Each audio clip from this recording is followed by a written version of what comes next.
Welcome back to the deep dive.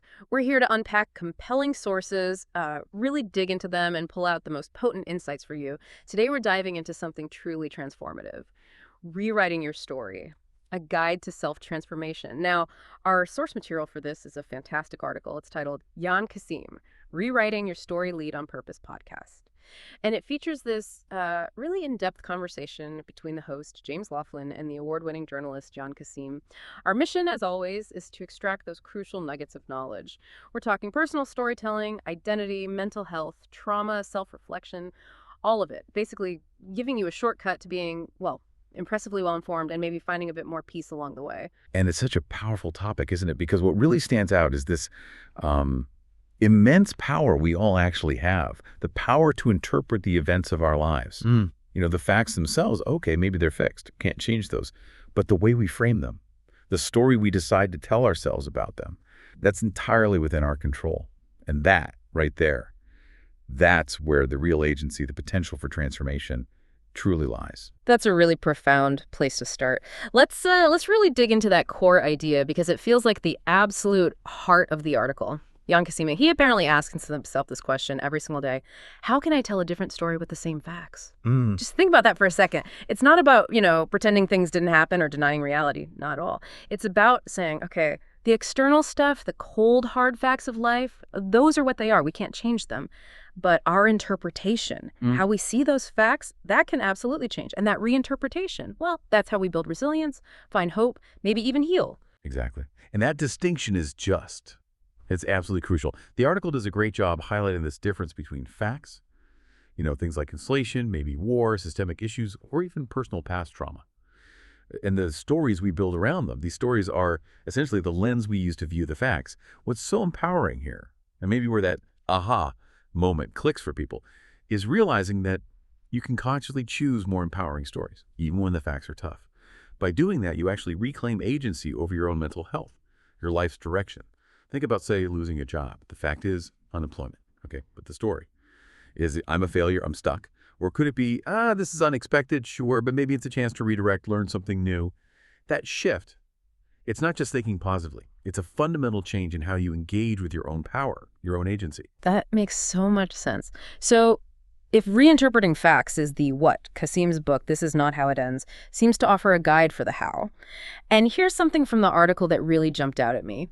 Most people don't even realize they're living a story, just living it out, let alone realizing it might be an old story, maybe one they inherited or one written kind of unconsciously when they were young.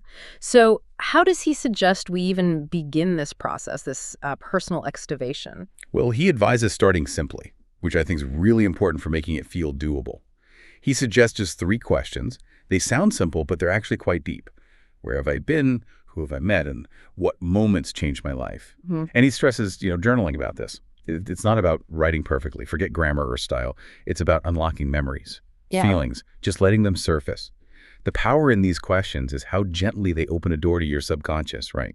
Inviting these bits and pieces of memory up without judgment. It's less about writing a neat timeline and more about finding those emotional landmarks in your own life.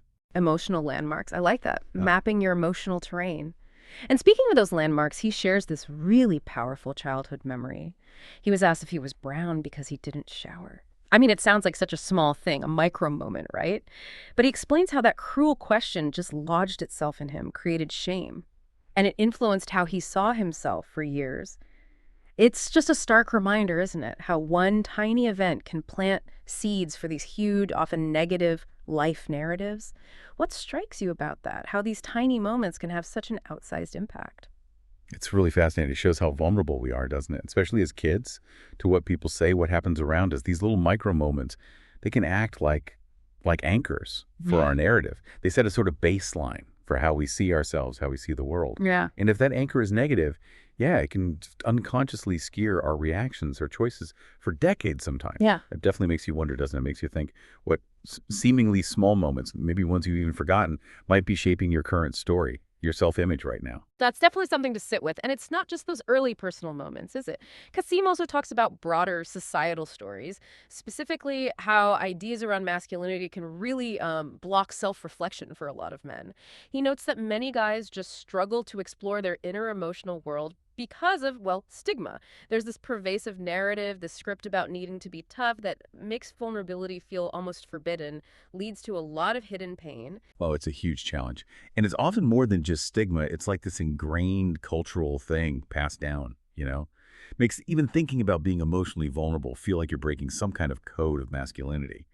And this narrative, it can stop people, even guys who mean well, from getting help or even just admitting to themselves that they're hurting. Which is why the article brings in Dr. Frank Anderson's reframing of trauma, calling it overwhelming life experiences. That shift in language is so important. It broadens the whole idea of trauma, makes it feel less clinical, more accessible maybe. And suddenly, healing seems more approachable for more people. The article mentions things like divorce, losing a job, bullying at school, even losing your sense of identity. All those things can be intensely overwhelming, shape our stories profoundly, and absolutely deserve attention, deserve processing. Right. And when that vulnerability is suppressed, what did Kasim see as common coping mechanisms, particularly for men dealing with these overwhelming experiences?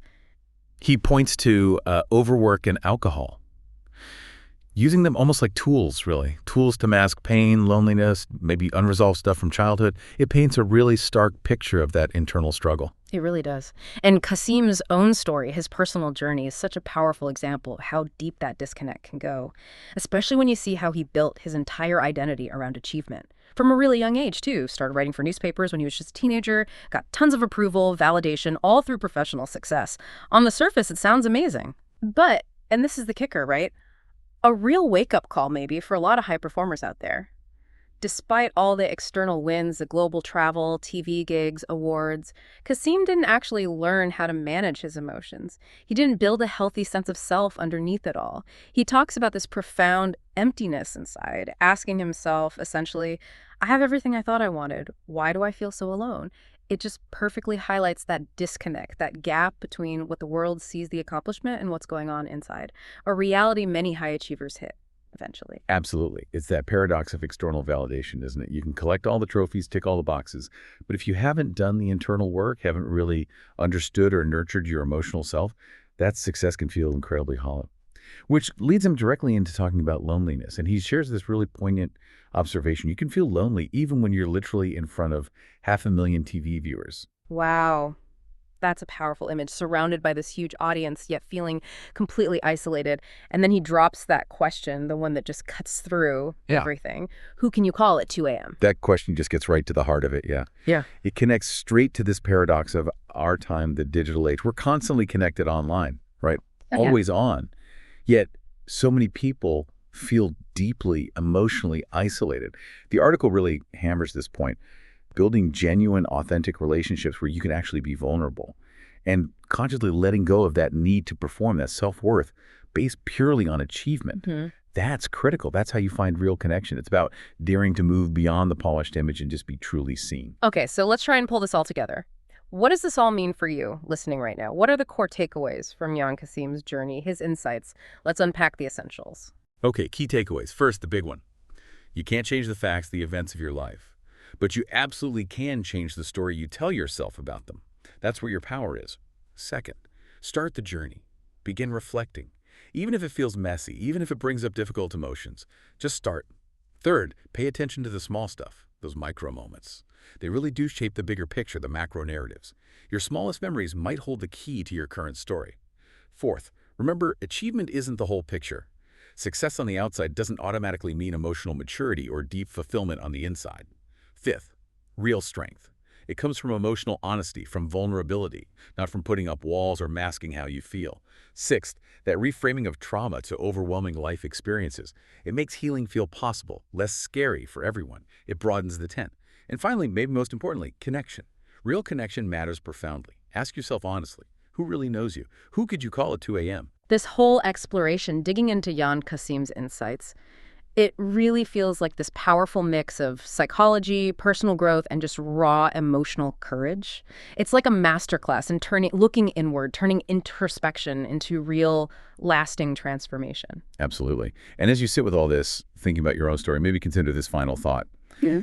If it's true that our internal narratives fundamentally shape how we experience the facts of our lives, then how can we find the courage, the real courage, to face the most uncomfortable truths within our own stories, so we can finally rewrite them authentically, powerfully, Yeah. on our own terms.